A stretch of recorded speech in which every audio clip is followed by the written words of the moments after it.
अभी रिसेंटली जो डीजीएमपी वाला प्लान है, बाकी प्लान है, उसके अंदर कुछ स्टूडेंट्स आए हैं जिनकी आंसर शीट्स हम लोगों ने देखी। तो स्पेसिफिकली मैं एथिक्स की जो आंसर शीट्स देखी हैं उसमें कुछ कॉमन मिस्टेक्स आ रही हैं। तो मैं सोचा एक वीडियो बना के डाल देते जिससे कि आपको आइडिया लग जाए कि ये कॉमन मिस्टेक्स है तो अवॉइड करो। अगर आप नहीं कर रहे हो तो बहुत अच्छी बात है, अगर बाई चांस ये मिस्टेक्स हो रही हैं तो इनको थोड़ा अवॉइड करना, थोड़ा माइंडफुल रहना इनकी तरफ। और improvement with come only with time and practice, तो ज्यादा चिंता करने की भी जरूरत नहीं है, but just have a look कि किस किस तरीके की चीजें आ रही है। देखो, एक तो प्रॉब्लम आ रहा है कंटेंट एसिमिलेशन का। कंटेंट एसिमिलेशन से मतलब क्या हुआ कि जो कंटेंट है अभी अवेलेबल, या तो उसे गलत फॉर्म में लिया जा रहा है, इनटेक किया जा रहा है, और या फिर वो सही फॉर्म में, सही फॉर्म वाला आप पढ़ ही नहीं रहे हो। मतलब कहीं से ऐसे जो कि नॉट सो गुड सोर्सेज है उनसे पढ़ाई कर रहे हो। तो डोंट डू दैट। आपको कंटेंट एसिमिलेशन करने के लिए बहुत ज्यादा माइंडफुल रहना पड़ेगा, because it will require you higher sense of reasoning as well about what you are reading, about what you are omitting out from reading. ये सब ध्यान रखना पड़ेगा। तो सही कंटेंट डेवलप करना not only in this subject but every subject is very important. तो majority of the cases, मैं प्रायोरिटी के हिसाब से ही बात कर रहा हूँ, मेजॉरिटी ऑफ द केसेस ऐसे आते हैं कि जहां पर कंटेंट एसिमुलेशन उतना ज्यादा स्ट्रांग नहीं हुआ है। आज एक हालांकि यूनिक केस भी देखा था, अभी मैं एंड में बताता भी हूँ, लेकिन इस पे आप ध्यान दो थोड़ा कि कंटेंट किस तरीके से डेवलप करना है। सही कंटेंट डेवलप करो, सही तरीके से डेवलप करो, सही दिशा में डेवलप करो। और एक चीज और इसके साथ साथ, कि जब भी आप कंटेंट अपना बना रहे हो या कहीं से पढ़ रहे हो, जो भी कर रहे हो, उसके अंदर आप इसका एप्लीकेशन जरूर देखो।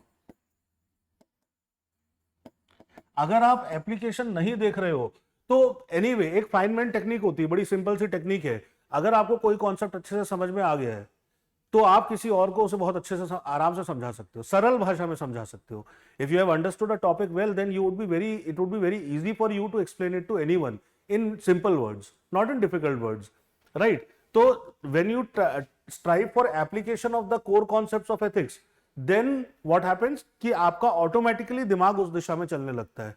कोई नहीं मिलता है तो किसी दोस्त को पकड़ लो, अगर कहीं आपको गाइडेंस नहीं मिल पा रही है, ऐसा है, या बाहर से अगर आप कहीं से देख रहे हो और आप नहीं अटेंड कर पा रहे हो क्लासेस वगैरह, तो किसी दोस्त को पकड़ो या किसी ऐसे व्यक्ति को पकड़ो जो मैच्योर है, जो मैच्योर भी है और जो गाइड करने के लिए तैयार भी है।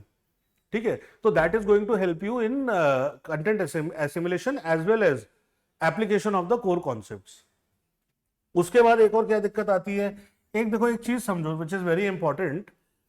होता क्या है, this is not generally understood in answer writing. आप आंसर राइटिंग को के अंदर अगर इसको अप्लाई करोगे तो जीएस 1 2 3 के अंदर भी आपको बहुत फायदा मिलेगा। एथिक्स अकेली की बात नहीं है, हाँ, इसमें और भी चीजें इन्वॉल्व रहती हैं। कंटेंट ट्रांजैक्शन, कंटेंट ट्रांजैक्शन से मतलब क्या हुआ कि आपको कई बार दो क्वेश्चन में सिमिलर कंटेंट यूज करना पड़ता है, या दो सिमिलर क्वेश्चन में अलग अलग कंटेंट यूज करना पड़ता है। यहां पर मतलब जब ये दोनों कंटेंट मिल रहे हैं, इनका ट्रांजैक्शन हो रहा है, तो बाउंड्रीज ब्लर होने लगती हैं। उन बाउंड्रीज के ऊपर चीजें, एज पर चीजें बिगड़ने लगती हैं। जैसे आज ही एक स्टूडेंट से बात हो रही थी, तो एथिक्स और मोरालिटी की डिफरेंस की बात हुई। जो कॉन्सेप्ट था, जब ये कंटेंट ट्रांजैक्शन का एग्जांपल दे रहा हूं, जब कॉन्सेप्ट एथिक्स और मोरालिटी के ऊपर चल रहा है और जहां पर वो ट्रांजैक्शन वाली ब्लर बाउंड्री आती है, वहां पर चीजें ऊपर नीचे होने लगी, आर्ग्यूमेंट्स भी उसी हिसाब से चेंज होने लग गए। When I was discussing it with him, तब वो चीज ऊपर नीचे होने लगी। तो that is one thing which you should be very mindful of. Usages, you should know how to play with your content. आपके पास जो कंटेंट है, जो आपने तैयार करा है, जो one, assimilation should be right, ये सही दिशा में होना चाहिए, सही तरीके से होना चाहिए। दूसरा, the transaction of that content with in intra ethics and inter disciplinary considering GS 1 2 3 4 should be apt. तो मैं यहां लिख देता हूं, intra ethics plus inter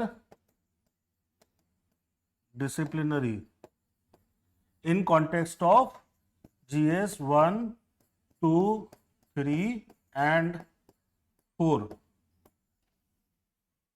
should happen. ये अकेला आपने मास्टर कर लिया ना, तो काफी आगे वैसे ही निकल जाना है। काफी सारी चीजें, इसको समझने में थोड़ा सा टाइम लग सकता है, लेकिन धीरे धीरे जब एक बार आने लगता है तो काफी आराम से हो जाता है। अच्छा, एक और चीज जो इंटरफेयर करती है प्रिपरेशन में, वो है आपका एथिक्स की प्रिपरेशन के अंदर आपके subjects like political science, like public administration, like psychology,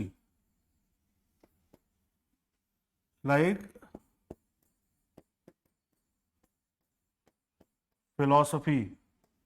ठीक है, अब ये वेरी गुड सब्जेक्ट्स राइट, लेकिन जिन स्टूडेंट्स ने ये ऑप्शनल्स लिए हुए हैं जनरली उनका public administration, political science, philosophy, psychology, खास तौर से ये वो ट्रेवर्स कर जाता है एथिक्स के पेपर के अंदर।